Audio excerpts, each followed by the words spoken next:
তার এই সন্তানের ট্যাক্সের টাকায় দেওয়া গুলি, পুলিশ গুলি করে, আইন শৃঙ্খলা বাহিনীর সদস্য গুলি করে তার সন্তানকে দিনে দুপুরে হত্যা করেছে এবং সেগুলো টিভিতে লাইভে শুধু বাংলাদেশ নয় গোটা দুনিয়া দেখেছে, তখন তার পিতার মাথায় আকাশ ভেঙে পড়াটাই স্বাভাবিক। আন্তর্জাতিক অপরাধ ট্রাইব্যুনাল 2-এ জুলাই গণ অভ্যুত্থানের যিনি অকুতোভয় সৈনিক, রংপুর বিশ্ববিদ্যালয়ের ছাত্র শহীদ আবু সাইদের মামলার সাক্ষ্য গ্রহণ শুরু হলো। শহীদ আবু সাইদের গর্বিত পিতা আজকে এই মামলার সাক্ষ্য প্রদান করেছেন এবং তার সাক্ষ্য প্রদানের মাধ্যমেই আবু সাইদের মামলার সাক্ষ্য গ্রহণ শুরু হলো। তিনি ট্রাইব্যুনালে আবু সাইদের জীবন তুলে ধরেছেন। সে মেধাবী ছাত্র ছিল, পঞ্চম এবং অষ্টম শ্রেণীতে ট্যালেন্ট পুলে বৃত্তি পেয়েছে, গোল্ডেন A+ পেয়েছে SSC-তে। কিভাবে তার লেখাপড়া নিজে চেষ্টায় টিউশনি করে করে চালিয়েছেন, বাবা তার শিক্ষার খরচ যোগাতে পারেনি, সেই বর্ণনা দিয়েছে। 16 জুলাই 2024 সালে কিভাবে আবু সাইদকে নির্মমভাবে গুলি করে হত্যা করা হয়েছে সেই বর্ণনা তিনি ট্রাইব্যুনালে দিয়েছেন। এই বর্ণনা দিতে গিয়ে তিনি ট্রাইব্যুনালে বারবার আবেগ আপ্লুত হয়ে পড়েছেন। তিনি ট্রাইব্যুনালের কাছে জবানবন্দি শেষে দাবি করেছেন যে তার আশা ছিল যে এই আবু সাইদ একদিন চাকরি করে তার স্বপ্ন পূরণ করবেন, এটা তিনি তার জীবদ্দশায় উনি দেখবেন, কিন্তু আসামিরা তার এই স্বপ্ন পূরণ করতে দেয়নি। তাই তিনি ট্রাইব্যুনালের কাছে আশা করেছেন যে তার জীবদ্দশায় যেন তিনি তার সন্তানের হত্যার বিচার দেখে যেতে পারেন, সেই আশা তিনি ট্রাইব্যুনালে ব্যক্ত করেছেন। এবার ট্রাইব্যুনালে পরবর্তী সাক্ষীর সাক্ষ্য গ্রহণ এখন চলছে। যদি বলতেন তামিম, গাজী এমএস তামিম, তিনি তার ছেলের বিচার চেয়েছেন আর ওই যে চাকরি। জি, আন্তর্জাতিক অপরাধ ট্রাইব্যুনাল 2-এ আবু সাইদের মামলায় তার পিতা প্রথম সাক্ষী হিসাবে সাক্ষ্য প্রদান করেছেন এবং তার পিতার সাক্ষ্য প্রদানের মাধ্যমে আবু সাইদের মামলার সাক্ষ্য গ্রহণ শুরু হলো।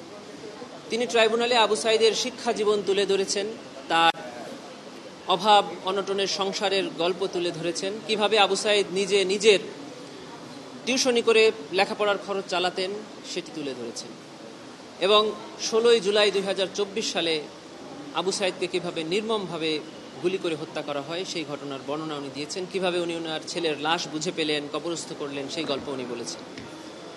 তিনি আরও বলেছেন যে তার পিতার স্বপ্ন ছিল যে আবু সাইদ একদিন বড় হবে, সংসারের হাল ধরবে, সেই স্বপ্ন উনি দেখেছিলেন এবং একদিন চাকরি করে সংসারের দায়িত্ব বহন করবেন, কিন্তু আসামিরা নির্মমভাবে তার ছেলেকে হত্যা করে তার এই স্বপ্ন ভঙ্গ করেছেন, স্বপ্ন উনি পূরণ করতে পারেননি।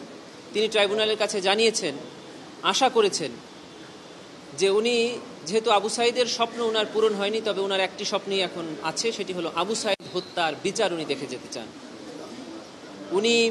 উনি ট্রাইব্যুনালের সামনে বলেছেন যে উনার জীবদ্দশায় যেহেতু আবু সাইদ বড় হবে, প্রতিষ্ঠিত হবে, চাকুরি করবে, এটা উনি দেখতে পারেননি, তবে উনি উনার জীবদ্দশায় দেখতে চান যে আবু সাইদ হত্যার বিচার হয়েছে, আসামিদের দৃষ্টান্তমূলক শাস্তি হয়েছে, এটি উনি দেখে যেতে চান মর্মে ট্রাইব্যুনালে ওনার আবেগ, ওনার আশা জানিয়েছেন এবং এই জবানবন্দি প্রদানকালে উনি বারবার আবেগ আপ্লুত হয়ে কান্নায় ভেঙে পড়েছেন ডকে।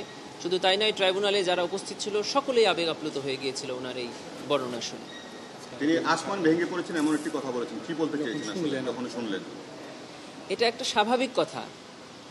একজন দরিদ্র পিতা যার সন্তান পঞ্চম এবং অষ্টম শ্রেণীতে ট্যালেন্ট পুলে বৃত্তি পেল, A+ পেল, পাবলিক ইউনিভার্সিটিতে ইংরেজিতে ভর্তি হলো, এরকম একটা দরিদ্র পিতার আশা থাকে যে এই ছেলে একদিন বড় হয়ে বড় চাকরি করবে, সংসারের হাল ধরবে। সেরকম একটা পিতার যখন শোনে যে তার এই সন্তানের ট্যাক্সের টাকায় দেওয়া গুলি, পুলিশ গুলি করে, আইন শৃঙ্খলা বাহিনীর সদস্য গুলি করে তার সন্তানকে দিনে দুপুরে হত্যা করেছে এবং সেগুলো টিভিতে লাইভে শুধু বাংলাদেশ নয় গোটা দুনিয়া দেখেছে, তখন তার পিতার মাথায় আকাশ ভেঙে পড়াটাই স্বাভাবিক, এটাই উনি বলেছেন। শুধু তাই না, আপনারা জানেন যে একটা পিতার কাছে সন্তানের লাশের চেয়ে ভারী বস্তু আর হতে পারে না, এটা আমরা জানি সবাই। সে কারণেই উনার পিতা এটা বলেছেন যে যখন উনি শুনেছেন যে তার সন্তানকে গুলি করে প্রকাশ্য দিবালোকে হত্যা করা হয়েছে, তখন ওনার মাথায় আকাশ ভেঙে পড়েছে।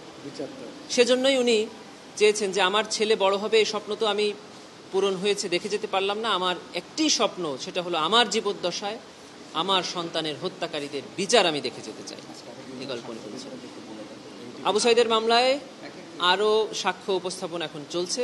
আমরা আশা করছি যে আরও 2 জন সাক্ষী এই মামলায় আজকে আমরা জবানবন্দি প্রদান করার জন্য সক্ষম হব।